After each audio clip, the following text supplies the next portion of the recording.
Selamat datang di pembelajaran 1, 2, dan 3, tema 4, subtema 2. Sebelum memulai pembelajaran kita hari ini, dipersilahkan untuk berdoa di tempat masing-masing ya. Lalu, ayo kita mulai pembelajaran hari ini. Materi pembelajarannya antara lain, persamaan dan perbedaan nelayan modern dan tradisional, proses ikan bisa kita konsumsi, jenis pekerjaan penghasil barang dan jasa, simbol dan makna sila kedua, contoh pengamalan sila kedua, jenis pekerjaan yang memanfaatkan sumber daya alam, unsur-unsur dalam cerita. Mengapa orang harus bekerja? Apa manfaat yang diperoleh dari pekerjaan itu? Setiap orang memiliki tujuan saat bekerja. Banyak yang memiliki tujuan mulia saat memilih suatu pekerjaan.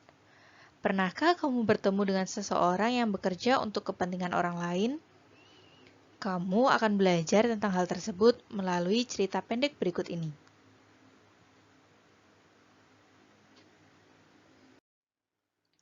Persamaan dan perbedaan nelayan modern dan tradisional.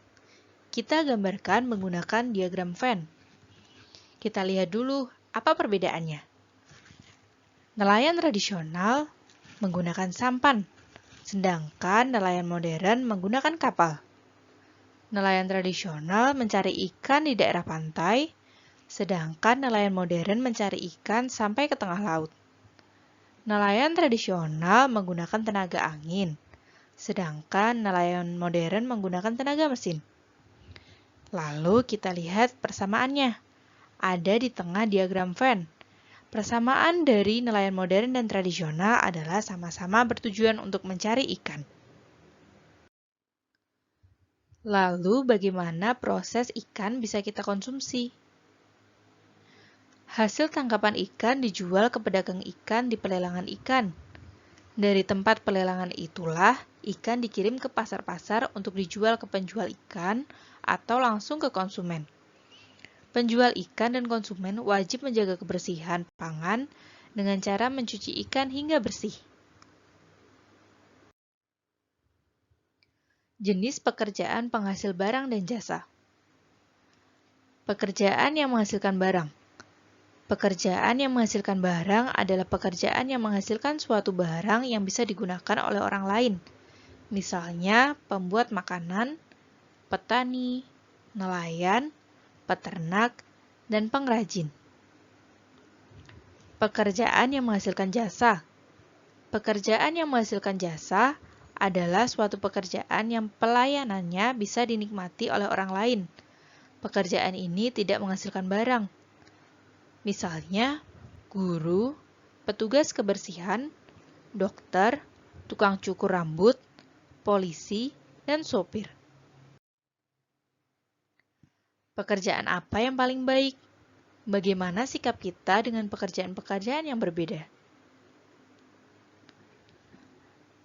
Kita bisa melihat dari bacaan berikut ini.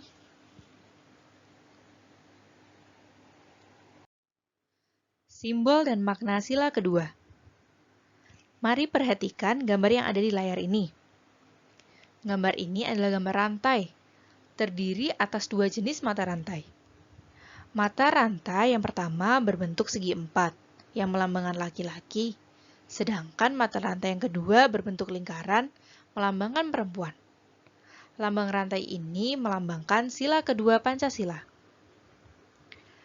Sila kedua yaitu sila kemanusiaan yang adil dan beradab, memiliki makna 1. Setiap manusia setara dan sejajar. 2. Beradab dan merasa, pikiran, dan tindakan. 3. Anti penjajahan. 4. Mengutamakan kebenaran dan keadilan. Contoh sikap pengamalan sila kedua. Di lingkungan sekolah, berikut contoh sikap pengamalan sila kedua. Di lingkungan keluarga, berikut contoh sikap pengamalan sila kedua. Di lingkungan masyarakat, berikut contoh sikap pengamalan sila kedua. Beberapa jenis pekerjaan yang memanfaatkan sumber daya alam antara lain 1. Pengrajin kayu. Barang yang dihasilkan antara lain meja, kursi, lemari, dan sebagainya. Bahan asal benda tersebut adalah kayu yang berasal dari pohon. Jenis sumber daya alamnya, sumber daya alam yang dapat diperbaharui. Yang kedua, petani. Barang yang dihasilkan antara lain padi, jagung, dan sayuran. Bahan asal benda tersebut adalah tumbuhan. Jenis sumber daya alamnya adalah sumber daya alam yang dapat diperbaharui.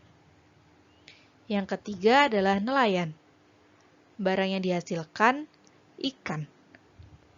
Bahan asal benda tersebut adalah hewan. Jenis sumber daya alamnya adalah sumber daya alam yang dapat diperbaharui.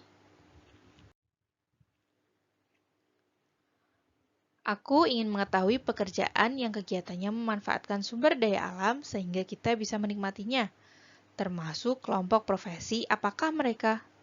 Mari kita pelajari bersama. Pernahkah kamu berpikir bagaimana para pekerja membuat pensil? Pensil awalnya sebuah alat tulis dan lukis yang terbuat dari grafit murni atau karbon yang berasal dari alam. Sayangnya, grafit murni cenderung rapuh dan mudah patah. Seiring perkembangan zaman, saat ini dibuat pensil yang merupakan campuran dari grafit dan tanah liat. Proses pencampuran ini dibalut oleh media kertas atau kayu. Cara membuat pensil saat ini adalah dengan menghancurkan grafit dan tanah liat menjadi bentuk bubuk, kemudian dibakar selama kurang lebih 3 hari. Setelah itu, pensil ini dibetung panjang dan tipis serta dibungkus kayu. Kayu yang telah ditebang untuk pembuatan pensil berasal dari pohon. Benda-benda lain yang terbuat dari kayu juga berasal dari pohon. Agar terjaga kelestariannya, pohon yang ditebang harus diganti dengan menanam kembali bibit baru dari tanaman sejenis. Selain itu, kita harus menghemat penggunaan pensil sebagai salah satu cara menghargai lingkungan. Lalu bagaimana cara menghemat penggunaan pensil? Caranya antara lain menjaga pensil agar tidak hilang, menggunakan pensil sampai habis, meraut pensil tidak terlalu runcing sehingga tidak banyak bagian pensil yang terbuang, dan meraut pensil tidak terlalu panjang agar tidak mudah patah dan cepat habis. Dengan menghemat penggunaan pensil, kita telah turut menghemat sumber daya alam berupa grafit, tanah liat, dan pohon. Sekarang, ayo kita kerjakan tugas halaman 73.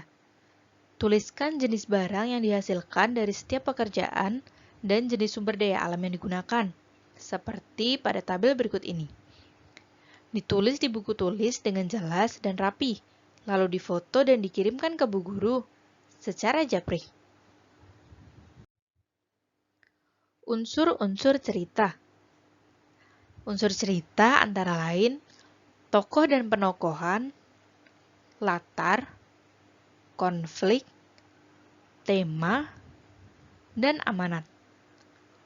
Unsur-unsur cerita tersebut membentuk suatu kesatuan yang padu dalam cerita. Berdasarkan unsur-unsur tadi, kita bisa memberikan penilaian terhadap sebuah cerita. Cara memberikan penilaian terhadap sebuah cerita: 1. Pahami cerita secara keseluruhan. 2. Cermati unsur-unsur cerita dengan seksama. 3. Catat informasi penting dari unsur cerita tersebut. 4. Gunakan catatanmu sebagai bahan penilaian. 5. Kaitkan penilaianmu dengan peristiwa sehari-hari yang ada di sekitarmu. Sekian pembelajaran kita hari ini. Selamat belajar. Terima kasih.